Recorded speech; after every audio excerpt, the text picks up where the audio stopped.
Monsieur Chennen, bonjour. Bonjour madame, bonjour aux auditeurs et auditrices et merci pour l'invitation. Merci à vous d'avoir répondu à notre invitation, d'avoir fait le déplacement depuis Tizi Ouzou. Nous parlons donc de cette réunion Wali Gouvernement aujourd'hui. Elle se tient sous le thème La collectivité locale locomotive du développement.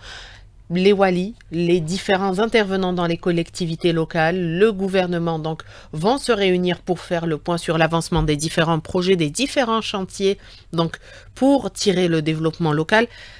Quel est le premier pas, Monsieur Chennen, pour faire de la collectivité locale une locomotive du développement? En effet, effectivement, donc aujourd'hui, de par le monde entier, les collectivités locales et en Algérie particulièrement, donc la commune et la wilaya, qui sont deux collectivités territoriales locales, qui ont en fait qui sont j'allais dire donc les cellules de base telles que la commune du découpage territorial, qui ont une mission. C'est-à-dire des missions diverses, socio-économiques, culturelles, éducatives. Donc il y a eu des missions diverses que la commune doit assumer et qui, justement, c'est là où se sécrète le développement socio-économique d'un territoire. Alors, c'est là que tout commence, vous venez de le dire, c'est la base, la collectivité locale, c'est la base du développement. On le disait, la réunion se tient sous le thème « La collectivité locale, locomotive du développement ».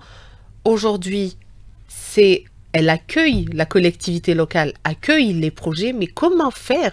Quelle est, disons, l'étape à amorcer pour faire de la collectivité le moteur, le créateur du développement? Vous savez, merci madame pour cette pertinente question qui a toujours été débattue et l'occasion aujourd'hui avec la réunion du gouvernement Wali où on réitère encore une fois la nécessité d'enclencher et d'insuffler une nouvelle dynamique dans un nouveau contexte, des changements, j'allais dire, que Monsieur le Président de la République a entamé depuis son premier mandat.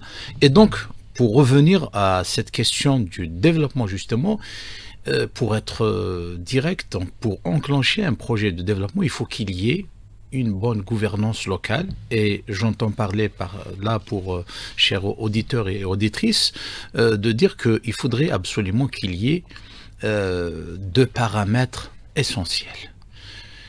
Vous savez qu'une commune, elle vit certes des aides, des subventions de l'État, mais elle dispose, chaque territoire communal, chaque collectivité dispose d'un certain nombre de ressources diverses, lesquelles ressources doivent être réfléchies dans un cadre de valorisation. Valorisation de la ressource nécessite également et principalement la coordination des acteurs qui doivent valoriser cette ressource. En effet, il y a deux manières, en fait. Si on parle d'un développement local, il faudrait absolument, certes, que la commune est une entité, si je parle de la commune, bien entendu, collectivité de base, doit subvenir, répondre à ses besoins et aspirations des citoyens, de ses citoyens, mais d'un autre côté, il faudrait quand même qu'elle ait l'initiative de détecter des projets qui peuvent hisser la commune en fonction de ses spécificités territoriales, géographiques, économiques et sociales, qui constituent des atouts, des potentialités, des prédispositions à enclencher cette dynamique du développement. Parce qu'il faudrait dire que parmi les acteurs aujourd'hui que la commune doit avoir, et la commune, c'est ce qui fait le territoire aujourd'hui, c'est l'entreprise. L'entreprise est source de création de la richesse et d'emploi qui doit être encadrée, accompagnée par les acteurs locaux, en particulier les élus, les secteurs, les différents secteurs déconcentrés qui y sont sur ce territoire. Voilà, en somme, le développement, au fait, disons-le tout de suite pour nos auditeurs et auditrices, il n'est pas à décréter. Le développement, il se concrétise, il se pratique de par, donc c'est beaucoup plus une praxis pour définir réellement, pour aller vers un bien-être, un mieux-être citoyen et économique. Alors, vous avez dit aujourd'hui, donc, c'est définir des plans, des stratégies de développement en fonction des atouts de chaque commune, en fonction donc des richesses, disons, dont dispose chaque commune. Aujourd'hui, vous avez des communes qui sont relativement bien loties, d'autres un peu moins, qui disposent de moins de richesses. Comment faire justement pour qu'on ait une synergie ou une équité peut-être en matière de projet de développement? Très bien. Sur ce plan, justement, il faudrait qu'on sache que vous évoquez le problème crucial que vivent les territoires en termes d'inégalité de développement, inégalité de richesse, inégalité de dotation factorielle, que ce soit naturelle ou économique ou humain, en vérité. Mais ces inégalités, en principe, bien entendu, si on se réfère à nos communes, à nos collectivités locales, on pourrait dire que réellement, donc, ce déséquilibre, ces inégalités doivent être corrigées par le mécanisme de la péréquation, ce qu'on appelle la péréquation financière, qui est opérée par la caisse sociale, caisse de garantie et de solidarité des collectivités locales. Au fait, je dois dire un mot là-dessus, justement, si vous me permettez, même les élus. Au fait, là déjà, c'est une amorce donnée aux élus de déterminer leurs besoins spécifiques dans le cadre des aides et des subventions accordées dans le cadre de cette caisse, en identifiant préalablement les besoins, c'est-à-dire pour répondre aux attentes, pour que la subvention soit ciblée à répondre à des besoins, divers besoins économiques, donc sociaux, des territoires, aménagement en d'autres termes. C'est ce qui fait en principe réduire les inégalités. Hélas, on voit sur le terrain effectivement donc les inégalités en dépit de l'existence de ces fameux donc systèmes de péréquation, mais les inégalités existent toujours. Ces inégalités sont dues, comme vous venez de le dire, madame, au fait que la dotation en termes de moyens d'une commune à une autre, une commune centre, une commune urbaine, une commune rurale, une commune de montagne, une commune à relief géographique accidenté, bien entendu, n'a pas les moyens de développer. Mais là se pose le problème de l'attractivité. L'attractivité du territoire doit être l'émanation, vous avez dit effectivement la stratégie. Une commune aujourd'hui, les élus, le maire, le président d'APC d'une commune doit avoir cette capacité de définir une stratégie, comment développer l'attractivité, donc rendre son territoire attractif en attirant les investisseurs, en particulier les entreprises qui peuvent être source de création de la richesse et d'emploi. Donc c'est un objectif socio-économique. Ceci, bien entendu, sur le plan, quand on voit réglementaire, on a des communes à promouvoir, à développer. Donc il y a des potentialités, d'ailleurs, si vous me permettez de dire, dans le cadre de la nouvelle loi sur l'investissement, qui donne des dispositions diverses en termes de, si vous voulez, donc en termes d'avantages accordés aux investisseurs qui pourraient investir, implanter leurs projets dans un territoire qui présente des, j'allais pas dire de la répulsivité, bien au contraire, de l'attractivité, d'avantages fiscaux accordés dans le cadre de la loi, la nouvelle loi de 22-18 sur l'investissement. Alors, avant de revenir sur la fiscalité, le rôle des élus, aujourd'hui, vous le dites, un PAPC, un élu doit avoir donc la capacité d'élaborer un plan, d'élaborer une stratégie pour rendre son territoire attractif. Aujourd'hui, est-ce que les lois permettent au PAPC notamment de prendre ces initiatives et de les concrétiser, de pouvoir les concrétiser surtout? Très bien. En fait, votre question nous renvoie au pouvoir des élus et sur le plan code communal en vigueur et en attendant un nouveau code en projet en maturation qui, selon Monsieur le Président de la République, sera prêt, la copie sera prête d'ici fin décembre de l'année en cours 2024. Vous nous renvoyez à la question de la décentralisation. La décentralisation, il faudrait dire que c'est un mot qui souvent revient de la part des préoccupations des élus, c'est donner des prérogatives au niveau communal pour que le président d'APC agisse en toute, j'allais dire entre guillemets, liberté pour pouvoir initier des projets. Mais en pratique, on voit effectivement il y a des échelons notamment au niveau de la daïra, de la wilaya, qui peut-être, selon les élus, trouvent au niveau des contrôleurs financiers, trouvent des obstacles à agir. Mais ces contraintes, justement, ne peuvent pas être réellement une justification pour ne pas tracer une stratégie de développement. Aujourd'hui, il est exigé, voire même du président d'APC, de l'élu, à initier. Il y a des initiatives, il y a des niches, des actions que doit mener l'élu pour répondre aux besoins de ses citoyens, mais pour développer le territoire. Nous devrions passer d'une logique administrative de la gestion à une logique, j'allais dire, de gestion de développement. Il ne faudrait pas aller, nous devons sortir, heureusement que l'Algérie aujourd'hui a réalisé des plans de développement en termes de besoins élémentaires des citoyens, que ce soit logement, éducation, santé, eau, etc.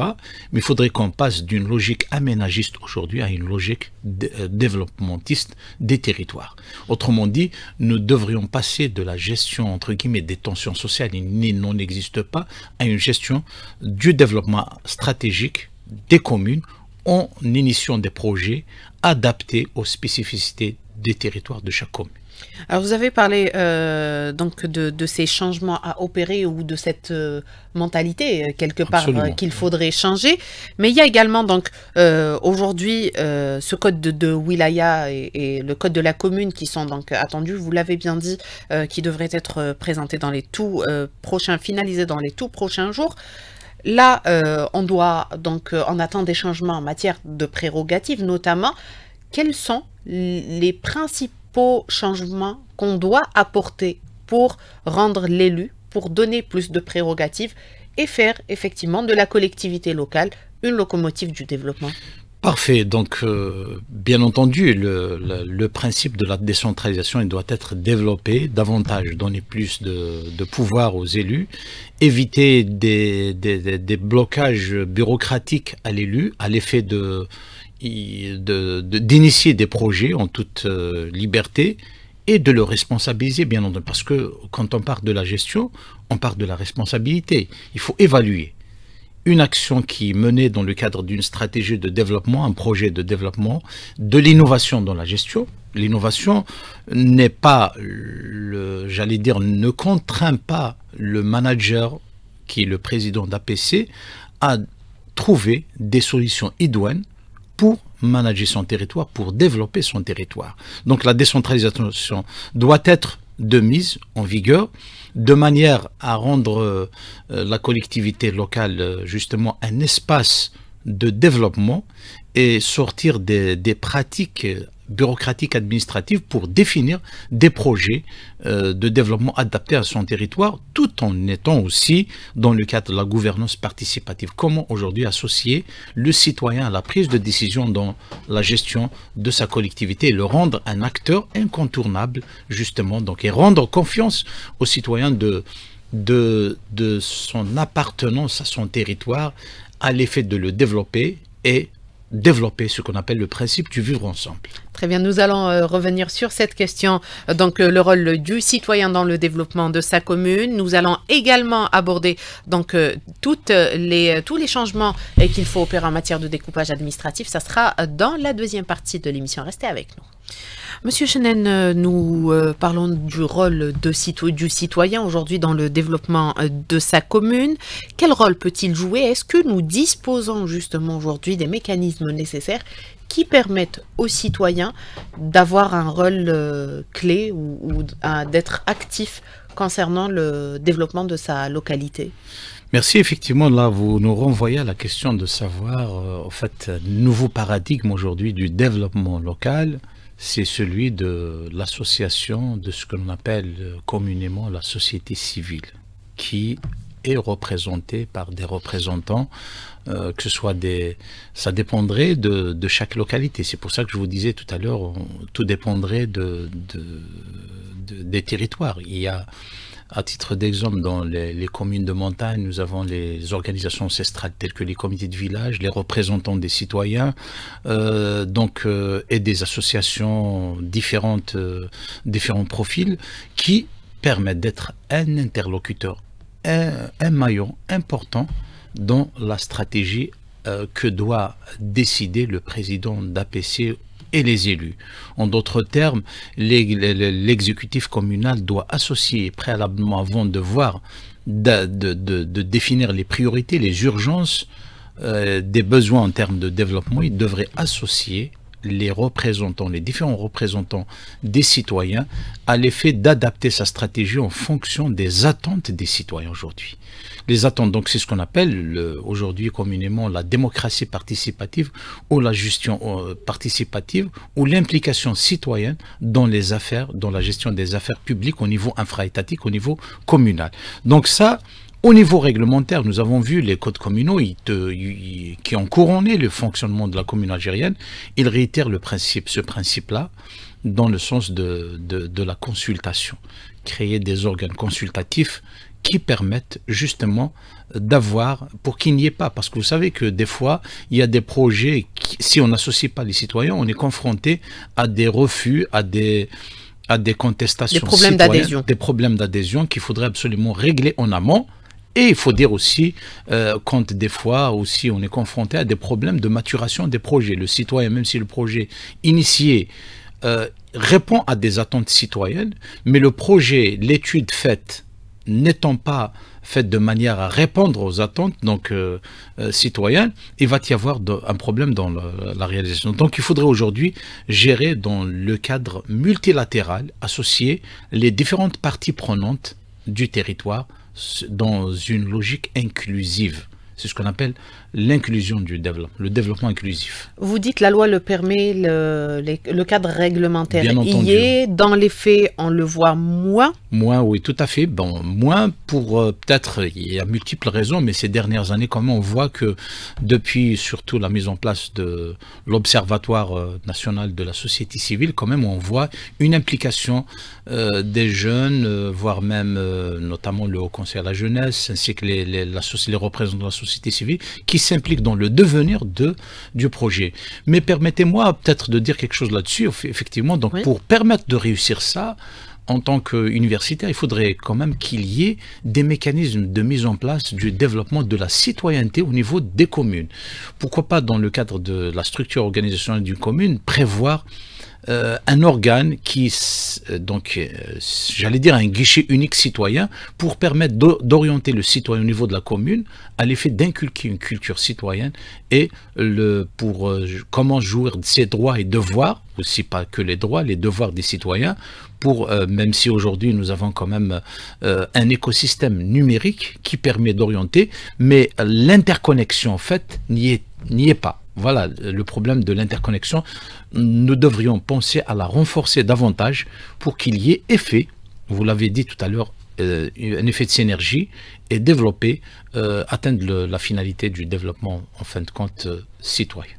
Alors l'autre attente aujourd'hui, notamment de cette réunion, c'est plus de détails concernant le découpage administratif qui est annoncé. Nous avons vu tout récemment, cette semaine, lors du dernier Conseil des ministres, il y a de nouvelles circonscriptions administratives, 4 qui ont été créées, donc des wilayas délégués. Il y a eu la création avant de nouvelles wilayas et nouvelles wilayas déléguées. Ça bouge, on annonce un nouveau découpage administratif.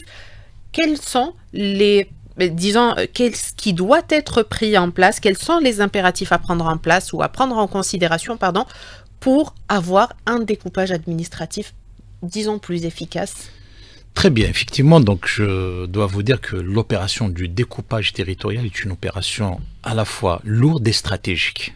Elle est stratégique dans le sens où, pour permettre d'assurer un maillage du territoire et rapprocher l'administration de l'administré, on découpe le territoire. Donc on est passé au niveau wilaya de 48 à 58 wilayas autonomes, donc wilaya, et aussi un découpage qui s'ensuivrait avec la création de nouvelles communes, de nouvelles wilayas, comme vous venez de le dire, qui est en maturation d'ailleurs. Ce découpage doit, et d'ailleurs c'est ce que nous lisions, parce qu'il faudrait le lier aussi pour qu'il y ait harmonie, pour qu'il y ait efficacité, parce qu'un découpage induit des coûts importants, mais aussi un impact qui devrait être un impact citoyen, c'est-à-dire quand on rapproche l'administration de l'administré, en termes de... C'est ça la décentralisation finalement, ce qui est recherché. Mais d'un autre côté, nous voyons aujourd'hui donc l'opération du découpage, comme je disais, donc induit des surcoûts. Il faudrait qu'elle soit en harmonie avec les orientations du schéma national d'aménagement du territoire.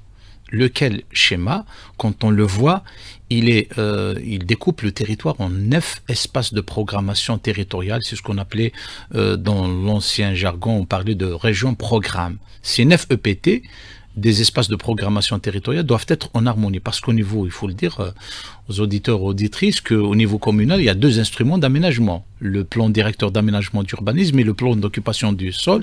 Il faut qu'il y ait une cohérence. C'est ce que nous devrions, pour assurer une gouvernance harmonieuse entre l'ensemble des échelons, il faudrait absolument qu'il y ait harmonie entre les instruments de planification urbaine au niveau communal, au niveau local, avec les orientations du schéma national d'aménagement du territoire qui est à l'horizon 2030, qui justement a des objectifs en termes d'attractivité et d'équité des territoires, justement. Alors, vous dites que dans le schéma national d'aménagement du territoire, nous avons un découpage qui prévoit la création de 9, disons, régions, oui. pour simplifier, Oui. qui, à l'intérieur, il y aurait donc différentes wilayas. Absolument, exactement. C'est pour permettre une certaine cohérence, et pour éviter les dysfonctionnements et j'allais dire les incohérences des découpages, parce que nous avons des découpages territoriaux des fois qui ne répondent pas aux critères, disons, géographiques, économiques, sociaux, etc. Donc aujourd'hui, même dans la gestion, il faudrait qu'il y ait une spécificité de gestion d'une commune rurale, une commune de montagne, une commune de désert, une commune urbaine, rurale, semi-urbaine. Donc il faudrait qu'il y ait des spécificités en termes de gestion. C'est ce qui permet à l'élu, notamment au président d'APC, de jouir pleinement de ses prérogatives tout en tenant compte de ses spécificités. Donc en fait, ces instruments doivent être mis en place dans un cadre harmonieux pour qu'il n'y ait pas de contradiction en termes d'orientation, disons, verticale du SNAT avec les orientations horizontales dans le cadre des plans directeurs d'aménagement et d'urbanisme qui se font au niveau des communes. Quels sont les principaux critères qui sont pris en considération pour, disons, créer une région? Donc, au fait, ici, donc, on prend en considération un mix de critères, au fait, critères géographiques, oui. Surtout. Nous avons une côte est, sud, ouest, centre, et nous avons des hauts plateaux, du désert. Donc il y a, en termes géographiques, en termes de concentration humaine, aussi des populations, et comment permettre surtout, parce que l'un des objectifs tracés par les pouvoirs publics dans le cadre de ce projet de réforme territoriale qui est en maturation toujours, c'est de permettre de créer des équilibres régionaux, justement. Comment attirer les populations pour éviter une concentration humaine au niveau du centre, pour permettre de créer des communes, des wilayats peuplées, donc pour qu'il y ait un maillage territorial, une concentration humaine dans les différentes, parce que l'Algérie recèle quand même un vaste territoire de plus de 2 millions de km² qu'il faudrait mailler, qu'il faudrait développer. La difficulté réside dans justement de ces enjeux, notamment de concentration humaine et de développement humain à travers la prise en compte des spécificités de chaque territoire réellement, comme on avait dit tout au début. Alors, vous le disiez, les territoires ont chacun sa spécificité, des spécificités qui font que ces territoires soient à la fin complémentaires, oui. Ne disposent pas forcément des mêmes atouts et ne souffrent pas forcément des mêmes lacunes et des mêmes problèmes. Aujourd'hui, comment faire pour installer cette complémentarité, l'intercommunalité? Oui, absolument. Là, vous me faites référence à une modalité pratique de gestion. L'intercommunalité est un moyen efficace, très efficace, qui permet permettrait, parce que quand on voit que les différents codes communaux ont réitéré, qui ont jalonné le fonctionnement de la commune algérienne, ont réitéré le principe de l'intercommunalité. Mais en pratique, elle est très peu développée, elle est à l'état embryonnaire, mais quand on voit aujourd'hui avec notamment l'urbanisation accélérée, notamment les problématiques auxquelles sont confrontées les communes mitoyennes en particulier, doivent tisser des relations d'entraide, de mutualisation des ressources, des moyens, pour éviter justement ces dysfonctionnements qui pourraient être engendrés par ces différents découpages. Donc il faudrait absolument aller vers, comme nous le concevons en tant que chercheurs universitaires, qui a travaillé sur l'intercommunalité justement,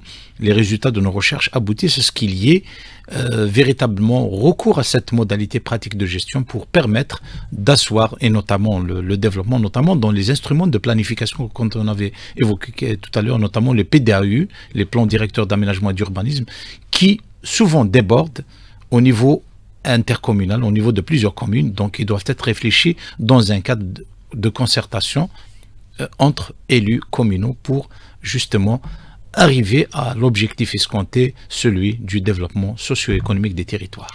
Où est-ce qu'on pourrait installer ce cadre intercommunautaire? Tel que nous le pensons, en fait, quand on voit aujourd'hui l'échelon déconcentré qui est la daïra, aujourd'hui, qui l'ensemble des prérogatives sont assumées au niveau communal, bien entendu, c'est l'entité décentralisée. Il nous semblerait, donc, c'est des pistes de réflexion, bien entendu, qu'on développerait là-dessus. On parle de la suppression de l'échelon daïra. Pourquoi pas ne pas peut-être hisser cet échelon comme un moyen permettant de développer cette intercommunalité dans un cadre technocratique, bien entendu, dont le souci majeur, le souci principal, c'est celui de réfléchir le développement entre communes et créer une harmonie entre les territoires, même s'ils sont circonscrits administrativement, les communes, donc elles ont des limites géographiques, il faudrait peut-être quand même aller vers plus de cohérence dans la gestion des territoires. Merci Monsieur Chenel, on arrive à la fin du temps de notre émission. Merci à vous d'avoir répondu à notre invitation à toutes nos questions. Je rappelle que nous avions avec nous professeur Elsri Chenel, docteur en sciences économiques, spécialiste du développement local. Merci à vous de nous avoir prêté attention. Très bonne journée.